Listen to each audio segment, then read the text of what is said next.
Hello friends, welcome back once again. Friends, हम लोग आज जानेंगे एलर्जी के बारे में। एलर्जी एक कॉमन इशू है और ये सबके लिए प्रॉब्लम क्रिएट करता है। कुछ लोगों को एलर्जी धूप में जाने से होती है, कुछ लोगों को एलर्जी आपकी गुलाब के सुगंध से होती है।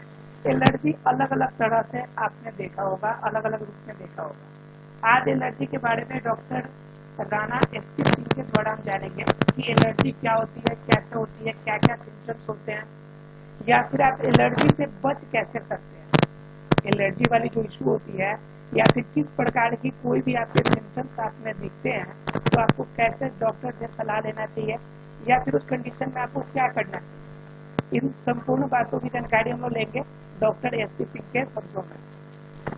हालांकि ये साइंस का चैप्टर है, साइंस का टॉपिक है, लेकिन आज डॉक्टर एसपी सिंह आपको खास के तौर पे आपको इसके बारे में बताएंगे।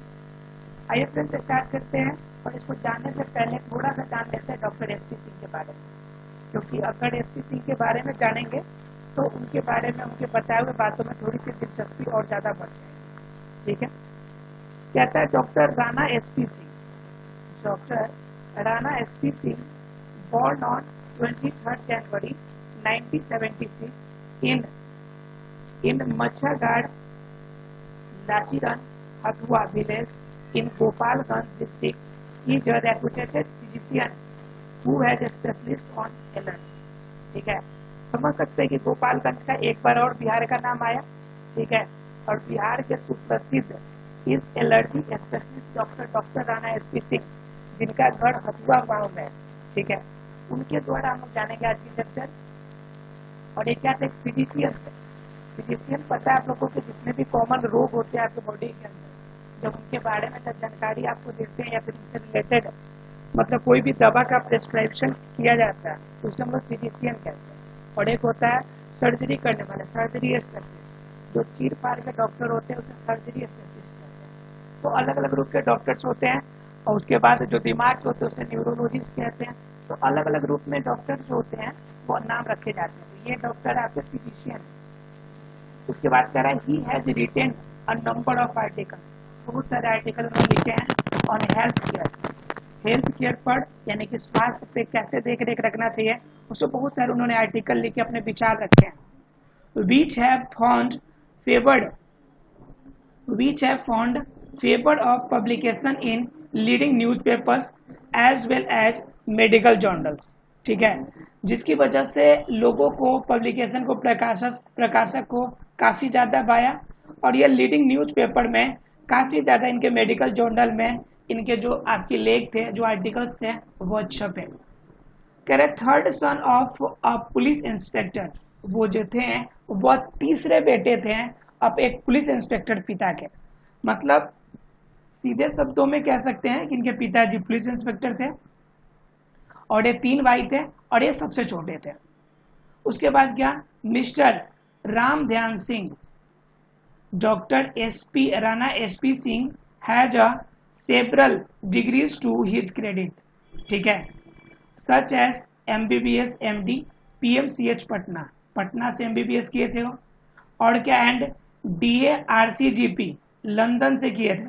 ध्यान से समझिएगा, DA RCGP लंदन से किए थे। ही हैड मतलब सीधे समझ सकते हैं इनके पास डिग्री डिप्लोमा की कमी नहीं थी।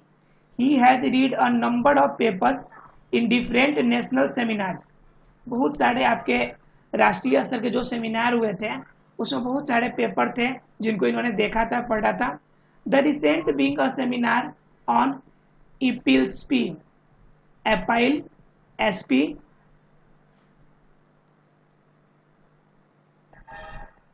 तो क्या थे कि बहुत सारे आपके सेमिनार में वो शामिल हुए थे और अलग अलग प्रकार के उनके आर्टिकल जो थे वो भी पढ़े थे। अब क्या हुआ कि हाल ही में उन्होंने एक सेमिनार में हिस्सा लिया था एपिल्स पे में, organise by department of neurology. Neurology department के आपकी एक मीटिंग हुई थी, एक सेमिनार हुई थी, उसमें इन्होंने भाग लिया था।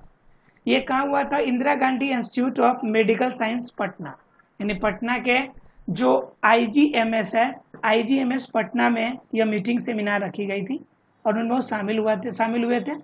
The present article contains useful tips on how to avoid allergy, और उसमें उन्होंने एलर्जी के बारे में कुछ बातें कही है जिनको इसमें शामिल किया गया है।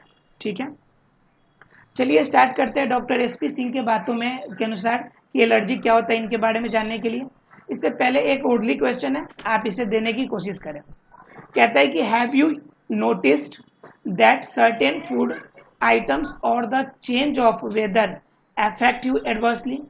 कभी कभी ऐसा होता है कि कुछ खाने से आपको प्रॉब्लम होती है, जैसे कुछ लोगों को दही खाने से एलर्जी शुरू हो जाती है, कुछ लोगों को दूध से एलर्जी है तो दूध नहीं पचता है, तो अलग अलग रूप में अलग अलग एलर्जी होती है। तो कह रहा है कि कुछ आप खाना खाने से कभी आपको एलर्जी हुई है या कोई इशू हुआ है, या चेंज ऑफ वेदर या मौसम में परिवर्तन होने की वजह से आपको कोई प्रभाव पड़ा है। कह रहा है what happens to you when you take such food items. अगर ऐसा भोजन अगर आप कर लेते हैं तो आपको होता क्या है।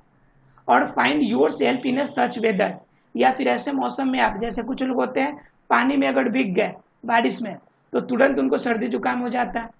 तो कह रहा है कि अगर इस तरह की कोई समस्या आप में है क्या, तो अगर है तो ये एलर्जी हो सकती है, और होने के बाद किस तरह के प्रॉब्लम्स आपको होते हैं इनके बारे में आपको बताना है। तो ये सबकी अपनी अपनी इशू होगी, अलग अलग रूप में आपको प्रॉब्लम्स होते होंगे। अब आप अपनी प्रॉब्लम्स को अपने दोस्तों के साथ साझा करेंगे। क्लियर है फ्रेंड्स? अब देखिए, अब आगे देखते हैं हम लोग। अब जानते हैं एलर्जी के बारे में, चैप्टर को देखते हैं। कहता है वन मॉर्निंग, एक सुबह, प्रेम शंकर वोक अप। प्रेम शंकर सुबह में जगते हैं with an itching sensation of pain all over his body. ठीक है, जनरली छींक आता हुआ, ठीक है, छींक आना, ईचिंग, ठीक है, और साथ में पूरे बॉडी में दर्द। देखिएगा जब सर्दी जुकाम होता है तो पूरे बॉडी में दर्द करने लगता है, छींक आने लगता है, नाक से पानी गिरना शुरू हो जाता है। तो ये साइड इशू होता है। तो देखें कि छींक आना शुरू हुआ, पूरे बॉडी में दर्द। ही कुड नॉट अंडरस्टैंड, वह समझ नहीं पाया what was the problem with him, कि उसे हुआ क्या है। He went to a clinic, वह एक क्लिनिक में गया। The doctor examined him and assured him that be would be okay in a few days. कह रहे हैं कि द डॉक्टर एग्जामिन, डॉक्टर ने देखा उन्हें ठीक से, एंड एश्योर्ड हिम, और उन्हें कहा that he would be okay in few days. उनसे पूछा कि भाई कुछ दिनों में आप ठीक ठाक थे, कोई इशू तो नहीं था। तो कह रहे it's just an intense of allergy, यह कोई और प्रॉब्लम की बात नहीं है, यह एक एलर्जी का उदाहरण है, जस्ट एलर्जी हुआ आपको। ही ऑब्जर्व्ड, उन्हें लगा कि बस ये क्या है, एक एलर्जी है। प्रेम वांटेड टू नो, प्रेम जानना चाहते थे व्हाट एलर्जी इज, वास्तव में एलर्जी होता क्या है। सो द डॉक्टर एक्सप्लेन्ड, इसलिए डॉक्टर ने उसे एक्सप्लेन किया। अब इनसे आप एलर्जी समझिए कि एलर्जी होता क्या है, एलर्जी के बारे में जो इन्होंने एक्सप्लेन किया, इन पे आप विचार दीजिए। कहता है आपको यहाँ पे कि allergy you can see is a malfunction of the human immune system causing a violent reaction against normally harmless substances in our natural environment. कह रहा है कि एलर्जी क्या है, तो कहता है एलर्जी यू कैन से, आप सीधे शब्दों में कह सकते हैं, is a malfunction of human immune system. जब माल फंक्शन का मतलब होता है सही तरीके से काम न करना, तो कह रहा है malfunction of the human immune system, जब आपकी किसी भी मानव की इम्यून सिस्टम जब आपकी माल फंक्शन करती है, यानी सही तरीके से काम नहीं करती है, क्यों, कॉजिंग अ वायलेंट रिएक्शन, आपकी रिएक्शन अर्थात प्रतिक्रिया के कारण against normally harmless substances in our natural environment. Natural environment में, प्राकृतिक वातावरण में जब वायलेंट रिएक्शन होता है जिनके वजह से आपके बॉडी पे इफेक्ट पड़ता है, तो हम सीधे शब्दों में कह सकते हैं कि यही एलर्जी है। ठीक है, you may call such substances allergens, आप इन शब्दों को जिनके वजह से आपको एलर्जी होती है उसे आप एलर्जेन कह सकते हैं। ठीक है, the reaction creates an inflammation which in turn can lead to a variety of symptoms such as hay fever, eczema, asthma and other conditions। इसमें क्या होता है कि अलग अलग आपको प्रॉब्लम क्रिएट हो सकता है। इसमें क्या होता है कि अलग अलग रूप में आपको प्रॉब्लम क्रिएट हो सकता है। तो कैसे प्रॉब्लम क्रिएट हो सकते हैं, तो कह रहा है द रिएक्शन क्रिएट्स, इन प्रतिक्रिया के कारण एन इन्फ्लेमेशन विच, एकाएक से आपको प्रॉब्लम होगी, इंटर्न जिसमें क्या होगा, can lead to a variety of symptoms, अलग अलग तरह के आपको लक्षण इसमें दिखाई दे सकते हैं, सच एज हे फीवर, मतलब एकाएक से फीवर हो जाना, एक्जिमा, कहीं पे खुजली हो जाना, अस्थमा, बार बार छींक आना, बार बार खांसी होना, and other conditions popularly refer to as allergies. ठीक है, और अलग अलग तरह की आपकी एलर्जी आपके बॉडी में देखे जा सकते हैं। कह रहा है देयर आर जेनेटिक, ये कुछ जेनेटिक भी होते हैं, एंड इन्वायरमेंट रिस्क फैक्टर, और कुछ वातावरण के प्रभाव के कारण भी आपको यह प्रॉब्लम देखने को मिलता है। To develop allergic symptoms one must first be exposed to the specific allergens for some time to build up the allergic sensitivity and then once more to trigger the allergic reaction। क्या कह रहा है? कह रहा है to develop allergic symptoms, allergic वाले आपके लक्षण को अगर आपको क्या करना है, डेवलप करना है, one must first be expose to the specific allergen. हर एलर्जी का कोई ना कोई एलर्जन होता है, ठीक है, मतलब कोई ना कोई आपका कारण होता है जिनकी वजह से एलर्जी उत्पन्न होती है। फॉर सम टाइम, कभी कभी क्या होता है, build up the allergic sensitivity, कभी कभी तो आपको संवेदनशीलता हो जाता है, बहुत ज्यादा संवेदनशील हो जाते हैं एलर्जी के प्रति। थोड़ा सा भी धूप में बाहर निकले नहीं कि बॉडी पर लाल लाल कलर के छोटे छोटे धब्बे निकलने शुरू हो गए, थोड़ा सा भी बारिश के पानी में भीगे नहीं कि छींक आना शुरू हो गया, तो क्या हो जाता है कि धीरे धीरे आपका बॉडी जो होता है काफी ज्यादा सेंसिबल हो जाता है उस एलर्जी के प्रति, and then once more trigger the allergic reaction, और जैसे उसके संपर्क में आते हैं तो आपके बॉडी के अंदर क्या होता है, एलर्जिक रिएक्शन उत्पन्न हो जाता है। इन्वायरमेंटल फैक्टर्स, कुछ पर्यावरणीय आपके कारक है, such as smoking and pollution will also add to the risk, इनके कारण भी आपको क्या होती है, कुछ रिस्क उठाने पड़ते हैं या कुछ समस्याएं उत्पन्न होती है। तो स्मोकिंग जो करते हैं, अगर मान लीजिए आप स्मोक नहीं करते हैं, अगर पास में आपका कोई स्मोक कर रहा है और उसके धुआं आपके मुंह के अंदर अगर जाता है, नाक के अंदर अगर प्रवेश करता है, तो आपको छींक आना शुरू हो जाता है, खांसी आना शुरू हो जाता है, तो ये अलग अलग तरह की प्रॉब्लम होती है।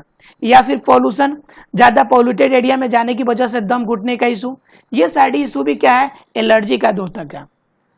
अगर आगे बात करें हम लोग, ये सभी चर्चा कर रहे हैं एलर्जी के बारे में कि वास्तव में एलर्जी होता कैसे है और एलर्जी होता क्या है।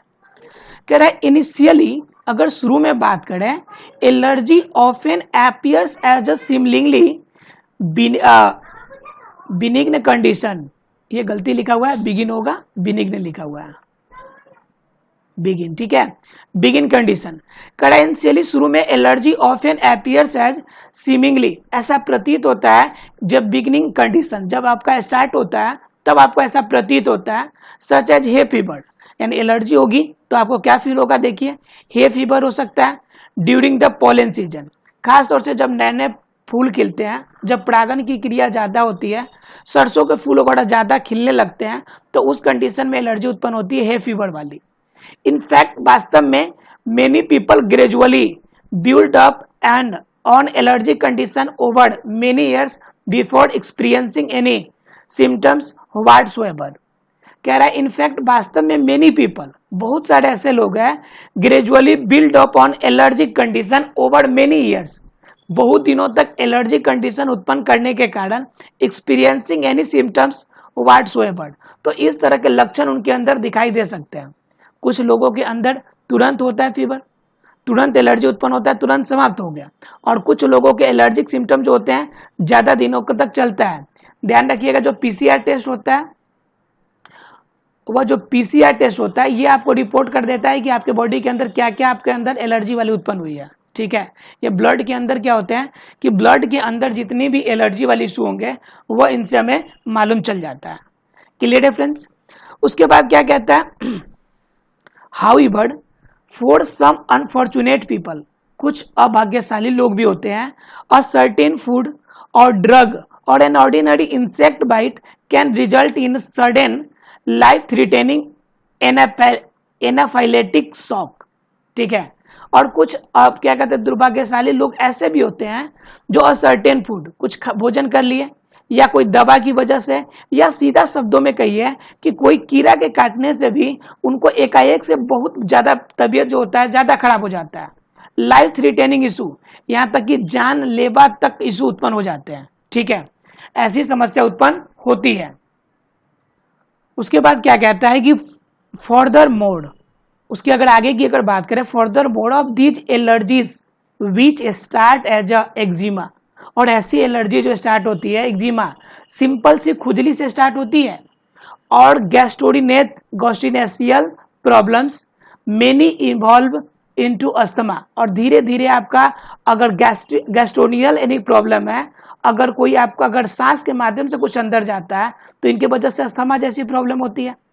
फ्रिक्वेंटली इन्वॉल्विंग रेस्पिरेटरी सिम्टम्स, इनसे क्या होता है कि आपको सांस लेने संबंधी आपके लक्षण दिखाई पड़ते हैं, सच एज हाइपर रिएक्टिविटी, जिससे क्या होता है कि रिएक्टिविटी जो होती है आपकी बहुत ज्यादा तेज हो जाती है, हाइपर रिएक्टिविटी हो जाती है, and obstruction of the Airways, और क्या होता है कि आपके जो सांस लेने के लिए ऑब्स्ट्रक्शन होता है उनमें उत्पन्न हो जाती है, मतलब सांस लेने में कठिनाई से ऐसा सामना शुरू हो जाती है।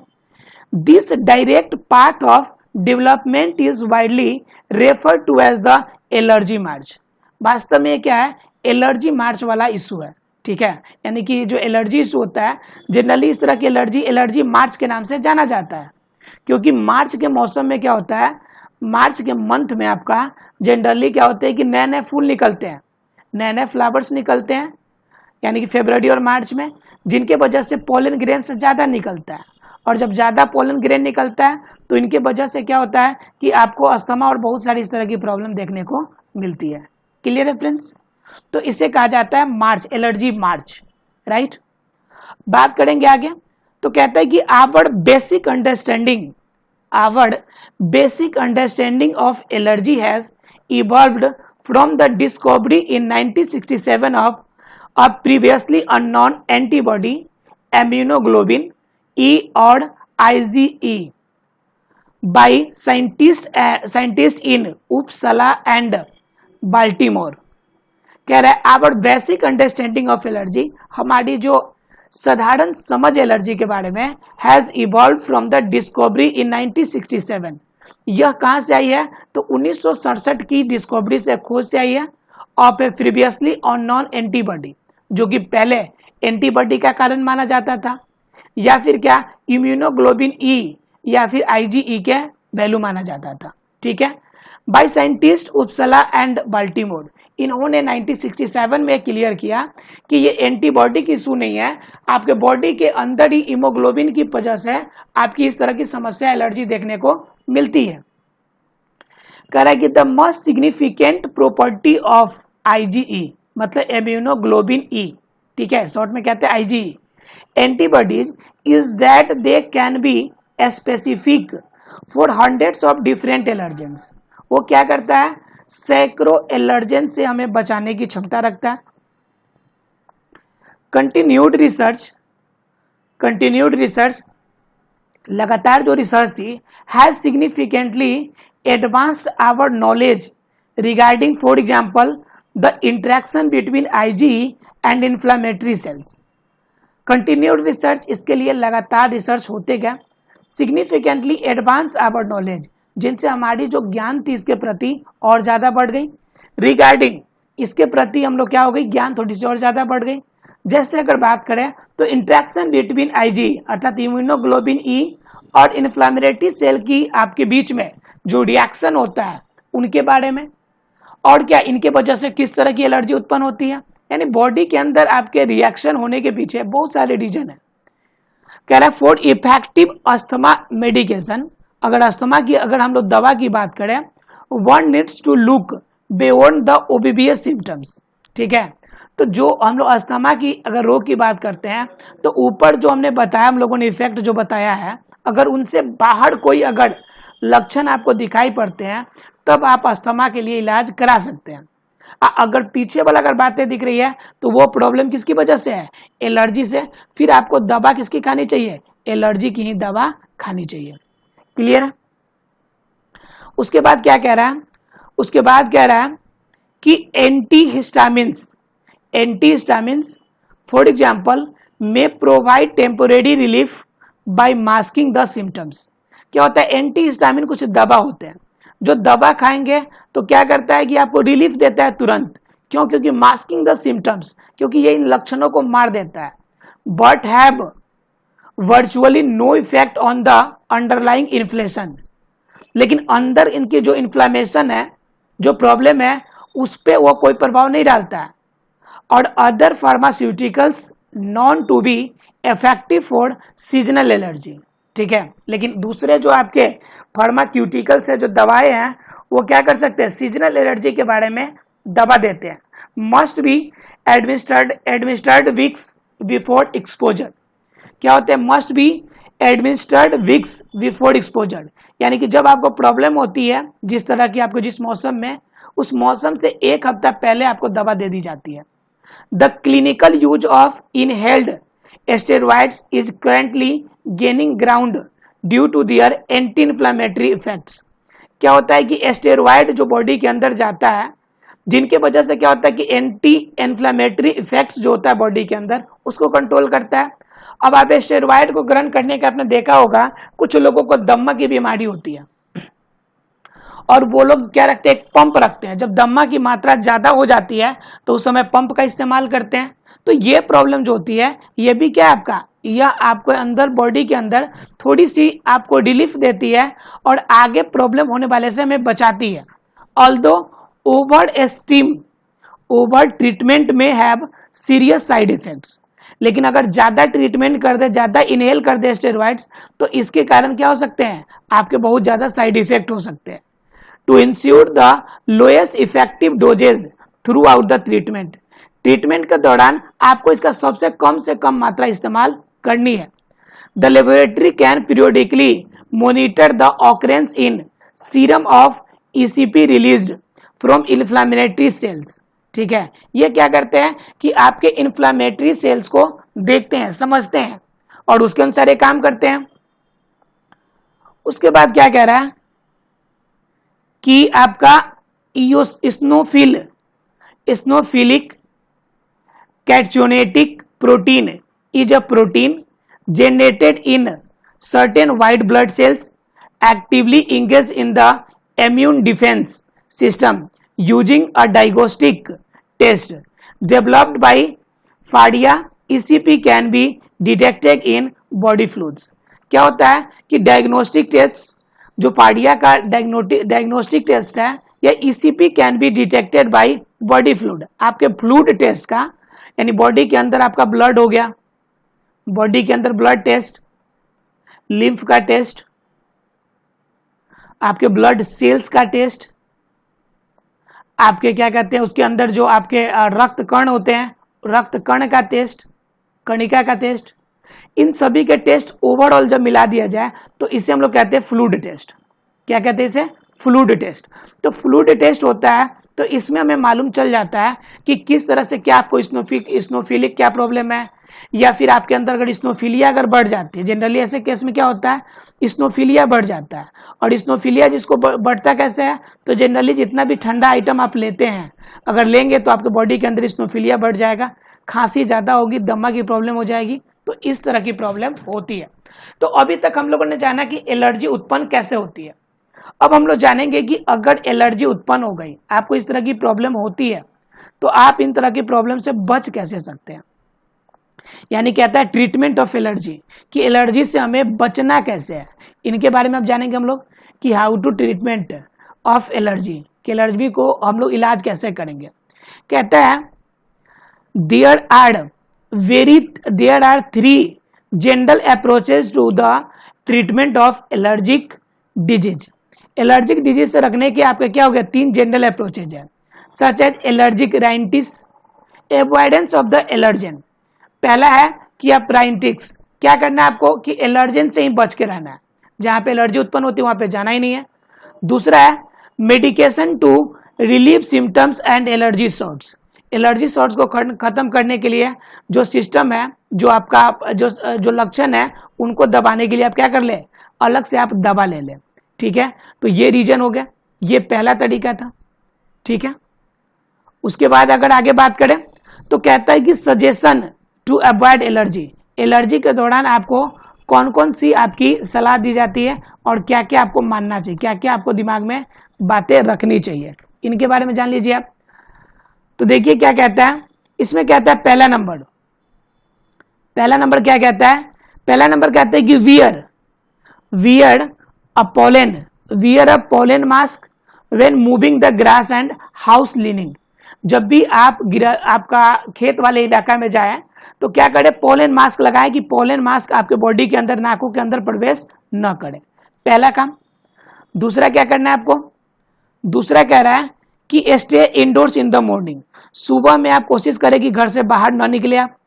When the pollen counts is in its highest, जब पोलन ग्रेन ज्यादा निकल रहे हो उस समय कोशिश कीजिए कि सुबह में घर से बाहर कम निकले।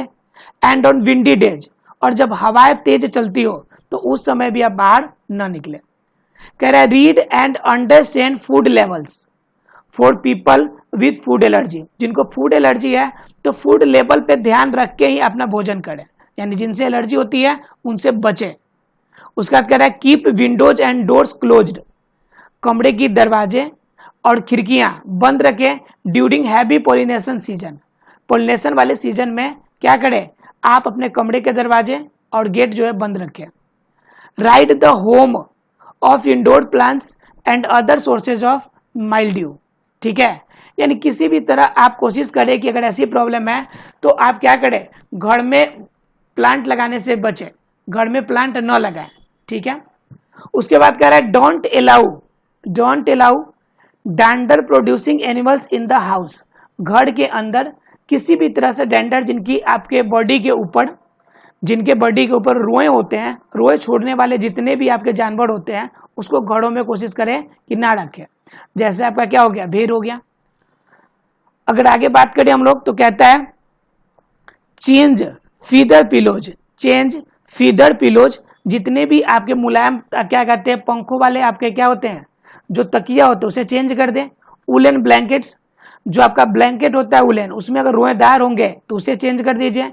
एंड क्लोथिंग टू कॉटन और सिंथेटिक मटेरियल, और कोशिश कीजिए कि वो कॉटन या फिर कोई सिंथेटिक मटेरियल का बना हुआ आपका बिस्तर इस्तेमाल करें। कह रहे enclose mattress box springs and pillows in plastic barrier clothes, ठीक है।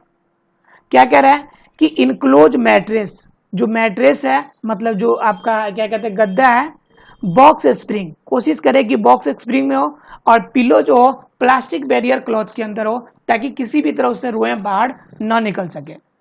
उसके बाद कह रहा है wash seats matters pad and blankets weekly in hot water, जितने भी आपके मैट्रेस पैड है, ब्लैंकेट है, इनको कोशिश करें कि सप्ताह में एक बार गर्म पानी से जरूर धोएं, ठीक है।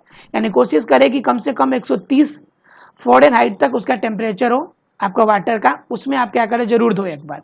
उसके बाद कह रहा है रिमूव कारपेट्स को हटा दें एंड अपहोल्स्टर्ड फर्नीचर ड्रास्टिक मेजर्स, यानी कोशिश करें कि आप फर्नीचर का इस्तेमाल करें किसके जगह पे, जो कारपेट है उसके जगह पे। उसके बाद कह रहा है use एकारिसाइड a chemical that kills house dot mist, ठीक है। जनरली आप ऐसे दवा का इस्तेमाल करें जो कि आपके घर के हाउस डस्ट हो उनको के लिए जो कीड़े हैं छोटे छोटे उनको मार दे।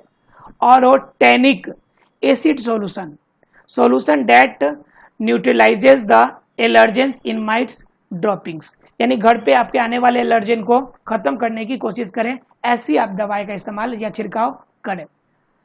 नीचे कह रहे some measures for these who can afford, अगर आप अफोर्ड कर सकते हैं तो ऐसा कोशिश करें। Use the air conditioner in the house and car, कोशिश करें कि एयर कंडीशन हो आपका घर भी और कार भी। यूज एयर फिल्टर्स, घर पे कोशिश करें कि एयर फिल्टर आपके पास हो। यूज डीह्यूमिडिफायर, ठीक है, आपके पास डीह्यूमिडिफायर भी होना चाहिए कि मतलब जिससे ह्यूमिडिटी ज़्यादा ना बढ़े, ऐसी कोई सेवा भी आपके पास अवेलेबल होना चाहिए। अब नीचे कह रहा है ग्लोसरी एंड नोट्स, कुछ इंपॉर्टेंट वर्ड से जान लीजिए। पहला तो वर्ड है आपका ट्रीटमेंट का मतलब होता है clinically a doctor can perform following procedures to assess and ascertain the severity of allergic disease. जब भी कोई आपके डॉक्टर किसी एलर्जी के बारे में पता लगाता है या जानता है, and take appropriate measure if it diseases progressing towards the severe complication, अगर आपकी कॉम्प्लिकेशन की जांच कोई अगर पॉजिटिव आता है तो उससे रिलेटेड अगर कोई प्रेस्क्रिप्शन करता है तो उससे हम लोग क्या कहेंगे, ट्रीटमेंट कहेंगे। इनमें क्या हो सकता है, family history, nature of symptoms ये जानने की कोशिश करेगा, फिजिकल एग्जामिनेशन और इन्वेस्टिगेशन, आपके बारे में जांच पड़ताल करेगा, different diagnosis between allergic and non allergic, आपको एलर्जिक चीजें नॉन एलर्जिक चीजें के बारे में डिफरेंट करके चेक करके बताएगा। और number of study indicates that early treatment of allergy can change the course of disease progression. अगर सही समय पर अगर इलाज किया जाए तो बहुत सारे प्रॉब्लम से हमें बचा जा सकता है या रोका जा सकता है। क्लियर? चलिए आशा है फ्रेंड्स ये क्लियर हो गया होगा चैप्टर। मिलते हैं अगले क्लास में, तब तक के लिए thank you very much friends.